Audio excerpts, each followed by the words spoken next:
In the course of this video, I'm going to show you 5 very basic cast-ons. The first cast-on I actually do not recommend, but I'm going to show it to you just for frame of reference. I've heard people refer to it as the simple cast-on, and someone the other day called it the Girl Scout cast-on. It's not actually one that I recommend, but again, as a frame of reference, I'm going to review it just so that there may be some of you seeing this who do this cast-on and aren't even aware that there are other options for you. So all of these 5 cast-ons that I'm going to show you today begin with a slip knot, which I have here. The simple cast-on, or Girl Scout cast-on, which again is not the cast-on I recommend, but for frame of reference, this is what I'm talking about, when you simply wrap the yarn around your thumb and hook that loop that you've wrapped and made around your thumb onto the needle. I don't like this cast-on for any number of reasons, but I'm just showing it to give a frame of reference. So if you're a person who's been doing this cast-on, you might want to try some of these other varieties that I'm going to show you because they have other benefits beyond what this cast-on offers. The first 2 I'm going to show you belong to a category of cast-ons called 2-needle cast-ons, because it requires you to have 2 needles to cast on. And the second 2 I'm going to show you belong to a category of cast-ons called long-tail cast-ons. Okay, now I'm going to show you a long-tail cast-on. Long-tail cast-ons get their name from the fact that to do these cast-ons, you need to allow yourself a long tail of yarn to work with for your cast-on. And how much tail you need, of course, is a function of how many stitches you need to cast on. And there's nothing more frustrating than needing to cast on 220 stitches for some adult garment that you're doing in the round and then not having left enough tail and by stitch 200 running out. So the thing I recommend doing is first cast on like 10 stitches using the long tail method, and then rip those 10 stitches out, measure the length of tail that it took you to cast on 10 stitches, and then if you know that it took you 10 inches to cast on 10 stitches and you have to cast on 100 stitches, then you need to leave 100 inches of tail in order to accomplish your task of casting on 100 stitches. So for the purpose of demonstration, I'm just going to start my slip knot up about 2 feet from the end. So I have about a 24-inch tail, and I've got a slip knot here, and I can put one of my needles down because the long tail cast-ons only require 1 needle. And for a long tail cast-on, if you're right-handed, you're going to hold the needle with the slip knot on it in your right hand. And then you're going to have 2 long strands coming off of your needle. You'll have 1 strand, which I call the live yarn, because that's the strand of yarn that is attached to your working ball of yarn. And then you're going to have a second strand, which is your tail. You want to wrap the tail around your thumb and the live yarn, pick that up over your index finger. Let me get this out of the way so you can see what I'm doing a little bit better. Okay.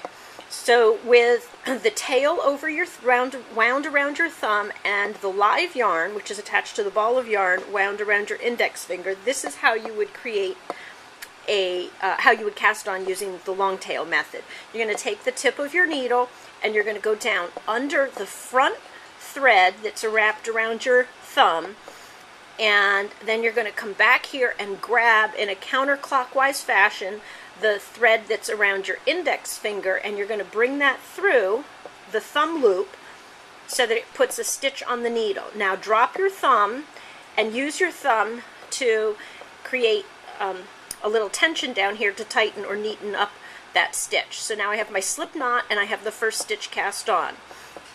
So I come down, I dip under the front thread around my thumb. I come back and in a counterclockwise fashion pick up the yarn that is over my index finger, bring it through the loop that is wrapped around my thumb. So I have this 3rd stitch now on my needle, drop my thumb, then use it to add tension and tighten that stitch up.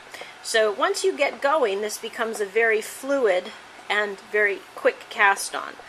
And again, this cast on method compared to a 2-needle cast-on, produces a very nice elastic cast-on with lots of memory. So again, I tend to use this for socks and mittens and hats, but whereas I use the 2-needle cast-on for a lot of scarves and shawls.